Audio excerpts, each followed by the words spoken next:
Waterways are like arteries of the earth, so if one's not functioning, it's directly affecting something else, whether that's the ocean or another watershed. So we need to work together in each community throughout the whole province, throughout all of Canada, North America, the world, and make sure that our water systems are healthy and they're thriving, and the species within it and that the species surround it are all doing well.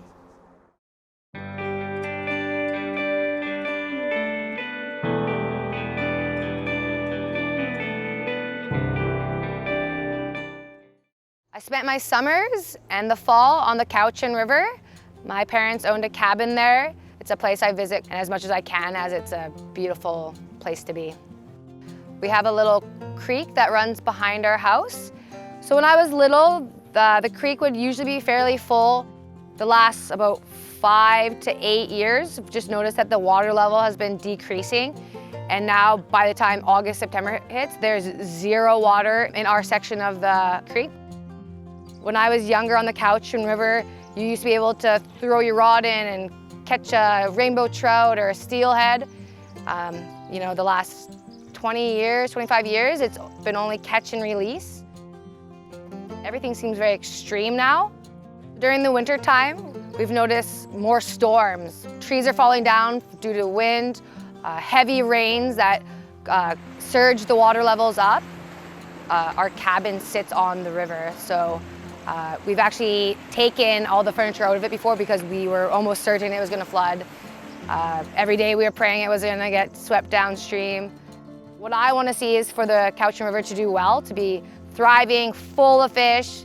You know, I'd be happy if there's tons of fishermen out there catching, you know, trout and salmon. That's not necessarily the case these days. I work for the Nature Trust of British Columbia as their field conservation technician. I'm very passionate about wildlife. I do a lot of restoration events to try to help basically the fish species, just because there's been such a huge decline in them. So what we've been doing is tree plantings with students to restore the ecosystems, anything connected to rivers or water channels. Trees are directly linked to climate change. They intake carbon dioxide and release oxygen. By planting trees, you also help create shade that helps cool the creek. When the water level gets really low, it actually heats up the temperature, and this will affect all the fish populations in it. Colder the area, the more oxygen there is in the system, and fish need oxygen obviously to survive.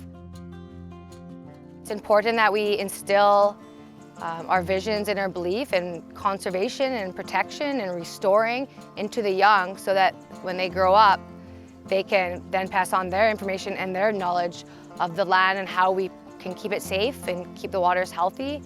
And hopefully we can build young leaders into adult leaders, and the more we have, then the better the world will be.